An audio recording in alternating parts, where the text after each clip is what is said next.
what you see before you. No, we are worshipping Brahman, the one absolute God, who is everywhere, pervades everything.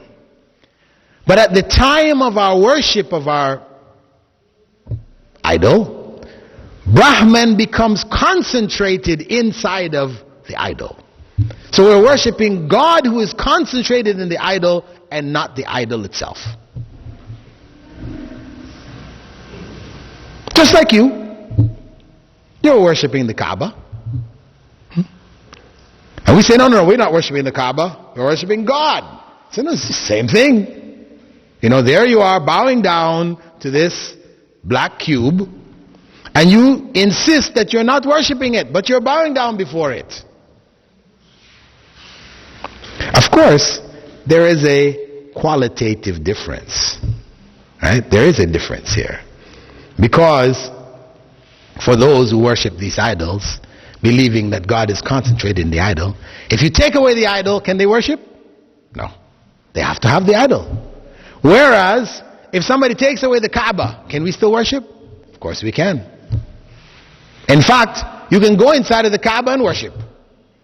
It would be inconceivable for them to be climbing inside of their idols and worshiping. It doesn't work. That doesn't work. Okay? So there is a qualitative difference between what we're doing and what they're doing. Right? But, unfortunately, Muslims confuse this issue in the minds of these people. They confuse it. Why? By putting in their homes pictures of the Kaaba. Putting on their prayer rugs pictures of the Kaaba. So everywhere they go and they're going to pray, there is this image of the Kaaba. So to those externally who are looking at these things, it's just like we're worshipping the Kaaba. So it's wrong, really, to put pictures of the Kaaba on our prayer rugs, on our walls, it's wrong. It's error. And it misguides people. Of course, there's another point that you should know, that many Hindus have this belief concerning our worship of the Kaaba. Not what I just said. There's another belief that they have.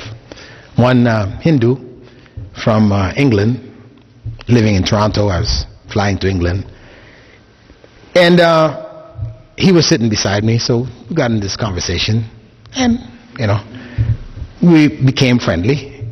So he now felt he could ask me a question. He said, listen, I have this question that's been bothering me all my life, but I couldn't ask any Muslim. I had Muslim friends, but I felt shy to ask them this, But, I can see you are open-minded and, you're coming from a Western background, so do you mind if I ask you this question? I said, sure, go ahead.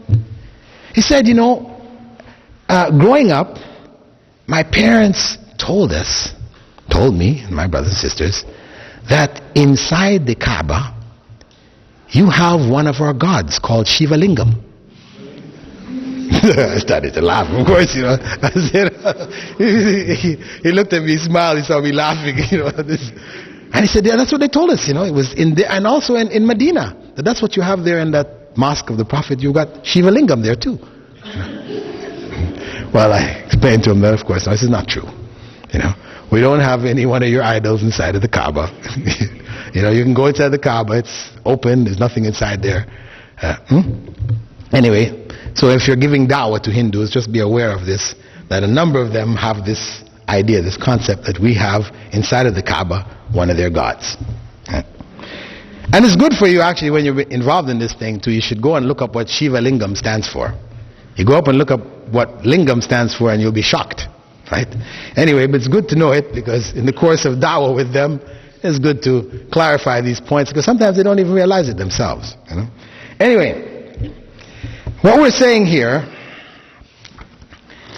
is that this belief in God being everywhere is the basis of a number of these individuals who believe in idolatry.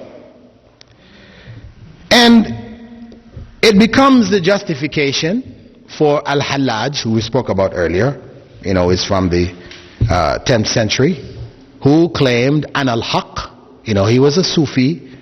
He became what they call among the Sufi saints, who was put in the hierarchy of saints.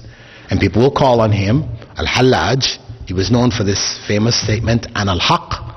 When the Muslim judges brought him before them, and asked him to retract this statement because of its implications, he stood up in the court and he opened up his cloak and said, "There is nothing inside this cloak except Allah." So he removed from them any doubts about what he intended. At that point, the only thing left to do was to execute him. So they cut off his head. Of course, the Sufis in their books, they write that when his head was cut off and it hit the ground rolling, it kept on saying, "An al-haq, an al-haq, an al-haq." They said, okay, this is proof that what he was saying was right. He was killed, wrongly, etc., etc. Really, he was on the truth. Of course, for us, even though this story is probably apocryphal, not authentic, if we concede to them that it did happen, no problem. Because if we go to the case of Prophet Musa, when he went to the top of Mount Tur to receive revelation, and he left behind Harun and the people, and that individual, as Samiri, he asked the people to give them their jewelry. He got their jewelry together, he melted it all down, and he threw in the mix some dust, as he said, from the footprint of an angel, right? And from that he made the golden calf, and he called all the people around, and he said to them, "This is the God of Moses, the one who Moses is going on top of the mount to receive revelation from. This is the God, this golden calf." Now, do you think the people just said, "MashaAllah, let's worship it," and they just bowed down and started worshiping the calf? No. You were looking at this. Are you serious? Then what happened? The cow said, "Moo." That's what Allah says in the Quran. The cow lowed, it said, "Moo." People said, "Whoa, this is the God of Moses." They dropped down and bowed.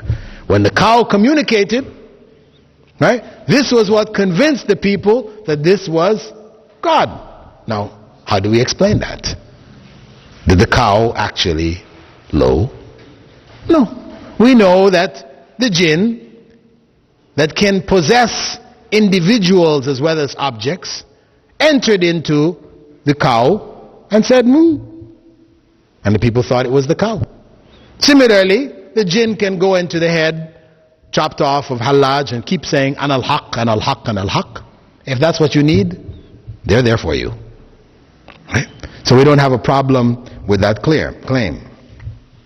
Now, of course, we have other groups like the Druze.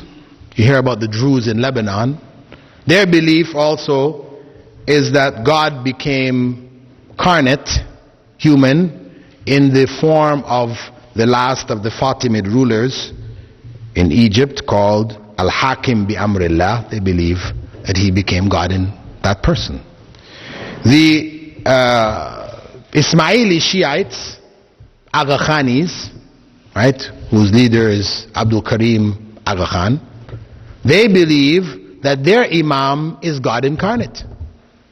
In fact, when one of the earlier Imams of theirs, the one who was weighed and given his body weight in gold, in platinum, and in diamonds by his followers, when he was asked in Egypt, because they were based in Egypt, when he was asked, "Why do you allow your people to worship you?" he said, "In my country, people worship a cow." He's from India. "Surely I'm better than a cow.